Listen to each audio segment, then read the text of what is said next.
નામદાર ગુજરાત હાઈકોર્ટે એક નોટિફિકેશન દ્વારા એવું બહાર પાડવામાં આવ્યું છે કે કોર્ટમાં દરેક અરજી પ્રિન્ટેડ આપવાની, A4 સાઇઝમાં આપવાની, હાઈકોર્ટે જે નક્કી કરેલા ફોન છે એમાં જ આપવાની ને કોઈ પણ અરજી ઉપર સિગ્નેચર સિવાય બધું પ્રિન્ટેડમાં જ અરજી આપવાની। ભરૂચ જિલ્લો એ આદિવાસીઓની પુષ્કળ જનસંખ્યા વાળો જિલ્લો છે।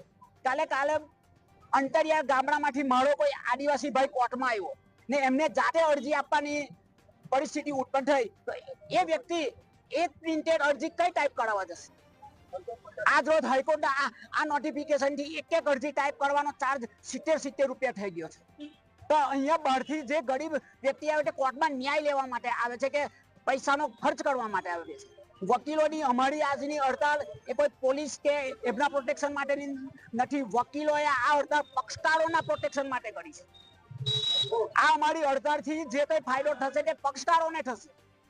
વર્ષોથી જે કોર્ટની ચાલી આવેલી પરંપરા છે એને અમે બધા વકીલો અને પક્ષકારો અનુસરીએ છીએ।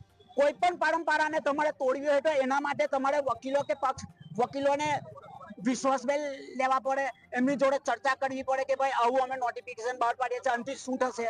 આ તો એમને બહાર પાડી દીધું ને અમારે અનુસરવા જેવું છે।